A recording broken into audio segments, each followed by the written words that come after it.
દોળેશ્વર મહાદેવ મંદિર થાનગઢમાં ગુરુ પૂર્ણિમા મહોત્સવની ભવ્ય ઉજવણી કરવામાં આવી। શ્રી સમસ્ત સેવકોને ભૂદેવો દ્વારા ધજાની પૂજા કરાવવામાં આવી। સવારમાં 9 વાગ્યે દોળેશ્વર મહાદેવ મંદિરમાં તેમજ 13 સમાધિસ્થાને ફૂલહાર તેમજ ધજા ચડાવવામાં આવી। હંતશ્રી હિતેશપ્રી બાપુ, કિરણપરી બાપુ, સૂર્યપ્રી બાપુ, હિરેનપરી બાપુ તથા બળવંતભાઈ ગોસ્વામીને સમસ્ત દોળેશ્વર મહાદેવના સેવકગણ દ્વારા ફૂલહાર તેમજ શાલ ઓઢાડીને સ્વાગત સન્માન કરવામાં આવ્યું।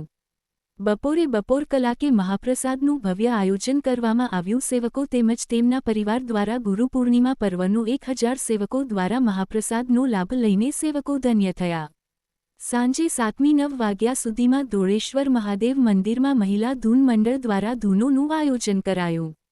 રાત્રે 9 વાગ્યે દોળેશ્વર મહાદેવ મંદિરના મહંત શ્રી હિતેશપ્રી બાપુ તથા શ્રી સૂર્યપ્રી બાપુ દ્વારા ગુરુપાઠનું ભવ્ય આયોજન કરવામાં આવશે।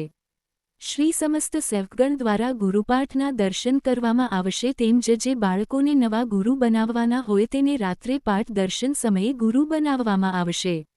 દોળેશ્વર મહાદેવ મંદિર થાનગઢમાં મહંત શ્રી તેમજ સમસ્ત સેવકો દ્વારા ગુરુ પૂર્ણિમા મહોત્સવની ઉજવણી ગુરુના આશીર્વાદ મેળવીને ધન્ય પાવન થયા સફળ ઉજવણી કરવામાં આવી।